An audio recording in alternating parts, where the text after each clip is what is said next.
What's up, guys? Just found a 94 Miata on Craigslist, so be headed down to Florida, check it out. Just in the Protege right now, you know, driving around with one finger. That's how you drive Proteges, no matter your speed. I'm just like on a little highway right now, on the interstate. So yeah, it's a 94 Miata. It's pretty mint, and it's got like 94,000 miles. You're finding a 25-year-old car with under 100,000 miles is pretty awesome. It's a working oil pressure gauge. I mean, it has a few issues, but it's a pretty nice, unmolested model. It is white. I'll eventually paint it the Montego blue, not Laguna blue. Yeah, it should be an interesting journey. I'll be going down to Florida to pick it up, which is 4 states away, so I'll be driving it back across 4 states with no tags. This ought to be interesting. Seemed like a pretty cool guy that owns Miata currently. My co-driver can't drive stick shift, so we had to take an automatic. So we just went and rented a car. Love traffic circles.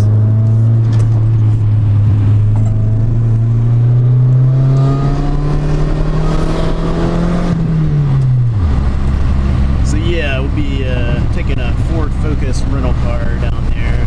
That's what I was just getting right now at 10 o'clock at night. We'll be due back 10 o'clock on Friday. The other option was to take the Nissan van. I just changed the timing belt, water pump, and whatnot on the Nissan van, and just changed the throttle position sensor.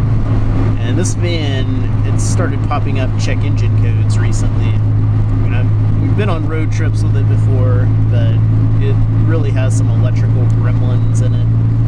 And what I found is that when probing the middle wire on the throttle position sensor, anytime you move the throttle and it reaches 0.5 volts,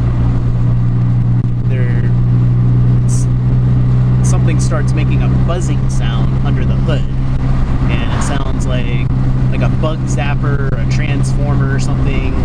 And as you move the throttle, as you open up the throttle, the buzzing sound changes pitch, and it's repeatable. It always happens. I don't understand what's happening or where the sound's coming from. I also found that if I put the negative lead of my voltmeter on the negative terminal of the battery, and then put the positive lead into that wire, the middle wire on the connector to the throttle position sensor, the buzzing sound will go away if you're very close to 0.5 volts. So yeah, you'll have the buzzing sound, and then if you probe it, it goes away. So I'm confused as to what the issue is. There's a lot of things to check, but I don't like dealing with electrical gremlins. And this van has a lot of them. But it was the $650 special, so what do you expect? But yeah, this is a fairly nice, clean Miata down in Gainesville, Florida. That's where I'll be headed sometime tonight. Pick it up.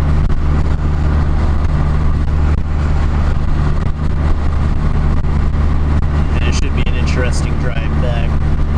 I've never driven a Miata more than a very short distance. Heck, this one hasn't been driven more than a short distance.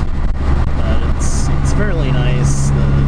For some reason, the headlights don't stay activated. I mean, the bright lights don't stay activated. The headlights are fine. The airbag light flashes. I don't see any rust from what I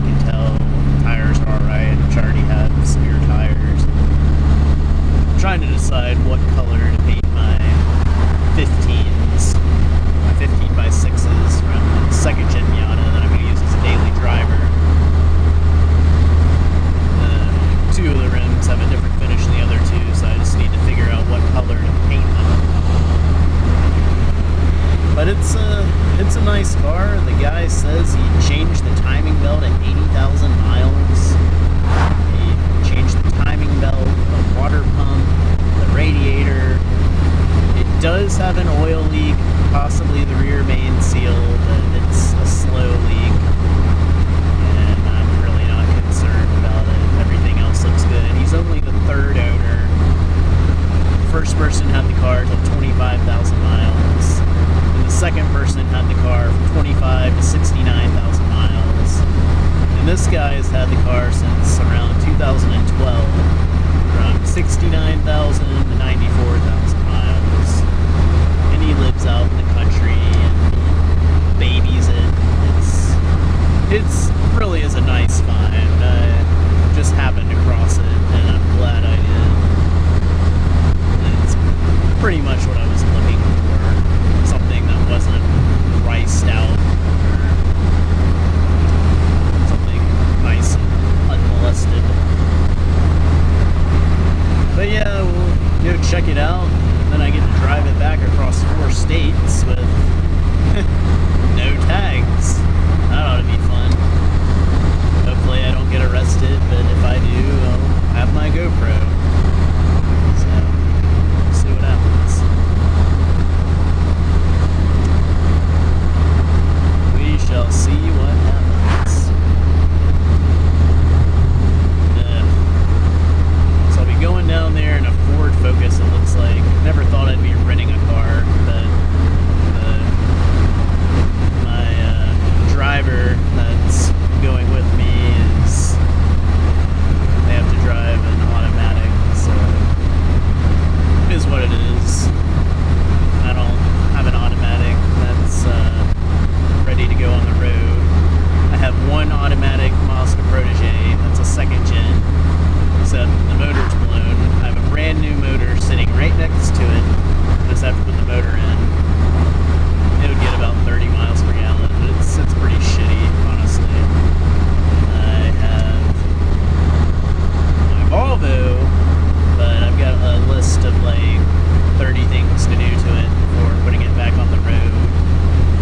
And even if it was roadworthy, it only gets about 20 miles per gallon. I mean, honestly, for the price of a rent-a-car, I'd be better off. You're just going to Florida and flat land. It's whatever.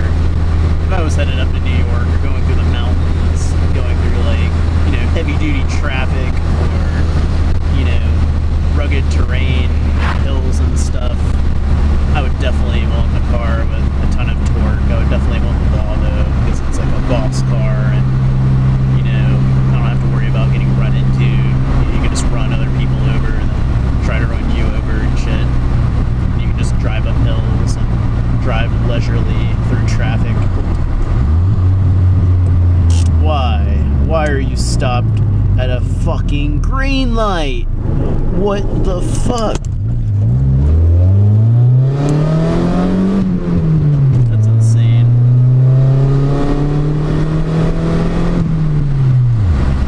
Come to expect it though. As you can see, I was e-braking to a stop. So as it turns out, it's time to get the Protege inspected in North Carolina again, except 2 days before the inspection, my brakes started grinding, so ordered some new pads and rotors and shit. And yeah, I'm gonna throw them on as soon as I can, but I haven't yet, so I have no brake pad left on the passenger front, so e-brake it is. It's always fun that way.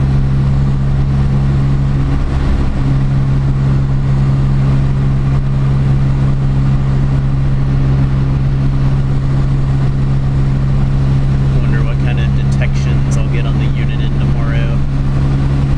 Out on the interstate, I-95. I'm really interested to see Georgia. Cops are very bad.